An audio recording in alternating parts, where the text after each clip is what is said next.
Is efficiency overrated? I know that sounds stupid, that sounds like an oxymoron. Clearly, you want to be as efficient as possible. But the reason I'm asking this question is because recently Chandler Parsons went out and said he believes Kevin Durant is better than Kobe Bryant all time. Now, a lot of people had strong reactions to that comment. I don't agree with it, but I don't think it's the most outlandish statement to make. But if you believe that, you're probably believing that in large part due to efficiency. But how do we measure efficiency? How do we put context around it? Not necessarily talking about KD, but a lot of times you could be more efficient because you're less daring. You're less willing to make a mistake. Or you could look at someone like Zion Williamson, right? The efficiency is off the charts, right? The true shooting, but in reality, maybe you'd be a better player if you were a little bit less efficient, right? If you took a couple more mid-range jumpers, if you branched out, expanded your game a little bit more. So in the case of KD versus Kobe, it's not really a discussion I want to have. I don't really care who you choose in that equation. Like KD, that's a fine choice if you believe KD was the better player. But Kobe was the more daring player. Kobe was the more, I'm doing whatever I need to do on this court. Where KD is, I'm going to get to this exact spot, I've mastered this spot, and I'm going to shoot this pull-up 15-footer, and there's nothing you could do. Of course, that guy's going to be more efficient. Whereas Kobe would do whatever it took, right? Kobe would take 15 three-pointers if he felt like it was necessary. Kevin Durant is always going to be in the Kevin Durant, these are my shots, I'm extremely efficient, you can't guard me, that's who I am. Which is obviously an amazing basketball player. I'm just not sure that makes him better, if that's your argument for better. And another nod to Kobe in the conversation, in my opinion, would be being relentless, right? Maybe you're going to be a little bit more inefficient when you're relentless. And I look at Westbrook, look at his playoff numbers, look at his playoff stats, the efficiency, it's terrible. Look at Allen Iverson's playoff stats, the efficiency is terrible. But they were relentless. And in the case of Westbrook, he was relentless a lot of times in moments where Kevin Durant, the better scorer, the more efficient guy, didn't bring that same relentlessness to the table. Where does that factor in? Intangibles have to mean something when we're talking about who's the better player. My two favorite players of all time are Kobe and Steph Curry, which is partly why I don't want to have the conversation about Kobe versus Kevin Durant, because I have a clear bias in that. But yeah, my two favorite players of all time, Steph Curry, Kobe Bryant. Relentless. And some of my favorite games from those guys are games where they were inefficient, games where they didn't have their shot, but they found ways to impact the game and get a dub. One of the most underrated Steph Curry games of all time, in my opinion, is the Game 6 at OKC. And it's underrated because everyone knows that as the Clay game, right? Game 6 Clay. But if you go back and watch that game, Steph Curry was battling out there. Like, he was giving it his all out there. He was 9 for 22. But he finished with 31 points, 10 boards, 9 assists, and no one talks about that game from Steph because it was the Clay game. But I remember that vividly. That's one of my favorite Steph Curry games of all time. Wasn't his most efficient game, right? In the case of Kobe, we all immediately go to Game 7, 2010 Finals, 6 of 24. We all remember that, 6 of 24. Terrible shooting night. But he battled, had 15 boards, and contributed to winning a championship. I'm not going to gas that performance like it was some otherworldly game for Kobe, but he struggled, he fought his way through it, and he was still relentless. That just has to mean something, in my opinion. And a lot of times I'll put more value in that than the guy that was 8 of 14 but never really went and tried to win the game. And when I say this, I know you guys are going to say I'm coping as a Kobe fan, but it makes sense when you think about it. You got to be bold enough to be inefficient. You gotta have no shame enough to be inefficient. You guys all remember the classic Allen Iverson Game 1 where he steps over Ty Lue against the Lakers? How many shots do you think he took in that game? Now, it's a different situation. He didn't have the greatest teammates, all the caveats, but it's still probably more shots than you're thinking. Allen Iverson took 41 shots in that game. Now, it did go to overtime, but if that's what it took, that's what it took for him to win that game. Played 52 minutes, took 41 shots. Who cares about efficiency? We're trying to win a game. This man took 162 shots in 5 games. That's over 32 shots per game. Regardless of who your teammates are, you know how bold you have to be to go do that in a finals, to take 32 shots a night?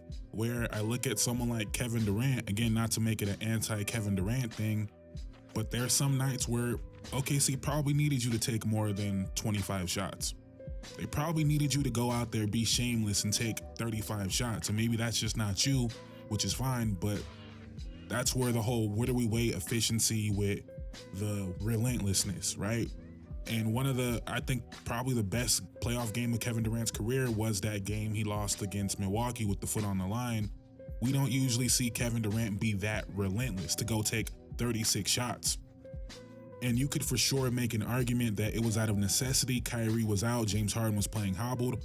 But then I'd also say we've seen probably many games where it would have made a lot more sense for Kevin Durant to be more aggressive, to go be shameless, to go take 35 shots in a game because you're Kevin Durant, right? And I'm not saying Kevin Durant is a lesser player for that. I'm just saying when we have the conversation about efficiency, yeah, you're going to be more efficient when you don't go do that, when you're not going to be bold enough to go take 40 shots in a game like a Kobe or Iverson would.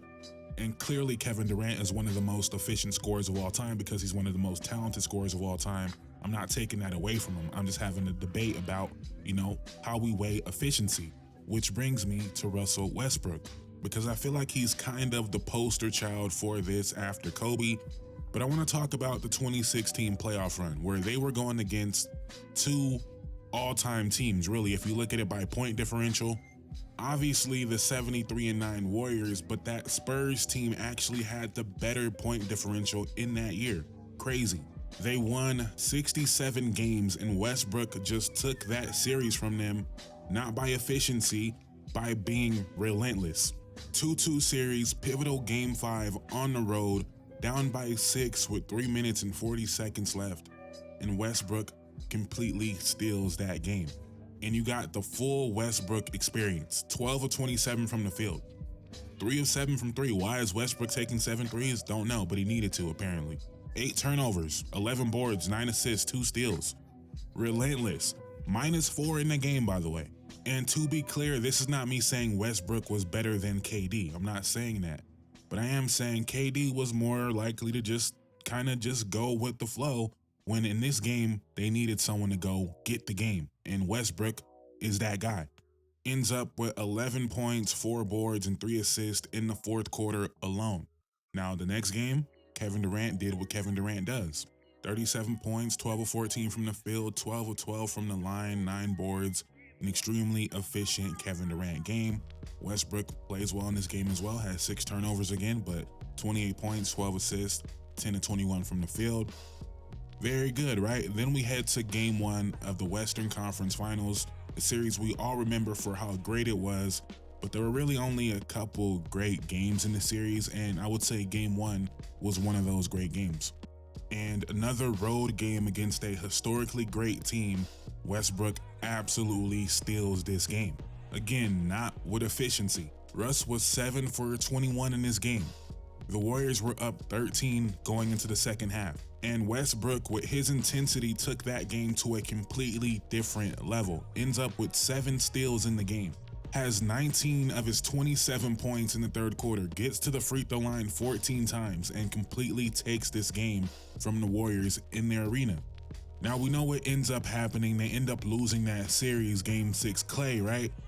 But if we can live in the hypothetical for a second, if they would have won that series, those 2 games, game 5 at San Antonio, game 1 at Golden State, would have been iconic. You need to win 1 game on the road, and Westbrook went out and got you both of them. And to be fair, OKC did win game 2 in San Antonio. San Antonio won game 3 in OKC, so they were going back and forth, but the pivotal game 5 on the road, Westbrook went out and got it for you. Game 1 against the Warriors, you only needed to win 1 road game. Westbrook went out and got it for you, and again, not with efficiency.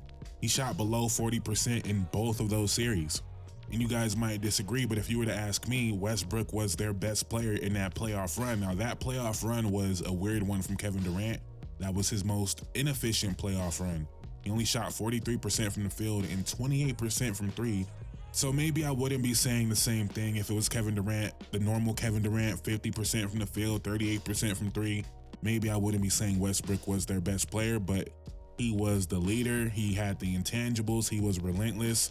And to me, all that is just as important as efficiency a lot of times, which we don't ever bring up. Another guy I want to bring up in terms of efficiency, someone we never even questioned about his efficiency as a player, and it's not like he was an inefficient player, but Tim Duncan. And let me reiterate, I'm not here saying Tim Duncan was inefficient, but I just remember a lot of games growing up where Tim Duncan was struggling to score the ball. And I know we don't think of Tim Duncan in this light, but Tim Duncan was also relentless. The 2005 championship, which I feel like is Tim Duncan's best run, like considering no injury luck, considering the competition, considering he was the main guy, like, you know, it wasn't Tony Parker, it wasn't Kawhi. Like, to me, this was Tim Duncan's best run. And in that finals, he played the Pistons, right? An extremely tough team. Tim Duncan shot 42% from the field. Shot 42% from the field. No one cares because he was relentless. He battled through it. And no one brings up efficiency in that conversation ever, really. Tim Duncan played in 48 playoff series, right? He shot under 50% in 24 of those 48 playoff series. And shooting under 50% doesn't mean you were inefficient, but for a big man, kinda, right? But it's never brought up with Tim Duncan. And maybe the reason it's sticking in my mind is because the series that really made me fall in love with basketball was Lakers, Spurs, 2008 conference finals. I was 11 years old. And Tim Duncan in that series got completely locked up. Like Powell, Lamar in that series did a great job on Tim Duncan. He shot 42% from the field again in that series. Maybe I'm harping on it too much because he did shoot 50% from the field in his playoff career, a total of 48 series, right? So it's not like he was inefficient. I just think it's funny how we pick and choose when we want to harp on it. And especially now when people are so stats driven, right? People think they're so smart because they can go look up something on Basketball Reference, myself included on that, right? But you might go look up Carmelo stats years from now and it's not going to be impressive. The efficiency is not going to be impressive. And you're probably going to be thinking, oh, this player was so much better than Carmelo, when maybe that's not the case. But it's also happening right now in real time where you got guys that are more efficient. Does that mean they're better, right? You look at someone like Trae Young compared to someone like Halliburton. Halliburton's more efficient. Is he better than Trae Young because he's more efficient? I don't know. And a lot of it obviously comes down to your personal preference on a player. Maybe I'd have a different opinion of this if Kobe wasn't my favorite player of all time. You know, maybe I'd care a lot more about efficiency if KD was my favorite player, right? Because that would boost his argument. We all pick and choose. We're all hypocrites. It's human nature. I'm someone that will go to bat for Allen Iverson, also someone that in my younger years would say Jason Kidd was overrated. Even though I have very few memories of watching prime Jason Kidd, I just look at the numbers and say, man, this guy was putting up 12 points a game and shooting below 40%. No way he was that good. It was a different time though. It was a different time. And maybe Jason Kidd wouldn't flourish in today's NBA. Before his time, I don't think we should hold the efficiency against him like that. And you know what? To just be real for a second, maybe this is all just me getting old, right? I don't want people to forget how good these people of my childhood were. And that's probably not going to happen, right? No one's going to forget how good Kobe was. No one's going to forget how good AI was, Westbrook, right? But they are going to have the efficiency conversation because we're going to see a lot of people that come through that have similar accolades, that put up similar numbers, that are going to be more efficient. And people are going to say that guy was better at basketball than Kobe Bryant because he shot the ball a little bit better. Like, that just rubs me the wrong way. But maybe that's just me being old. Maybe that's me being old, approaching 30. But you guys let me know. Do you feel like efficiency is maybe a little bit overrated when it comes to how we talk about players? Obviously, I believe yes, it is. Let me know in the comments down below. Thank you guys so much for watching. Please drop a like. Please comment. Please subscribe. On the road to 7K, we're almost there. I would greatly appreciate it. I'm out. Peace.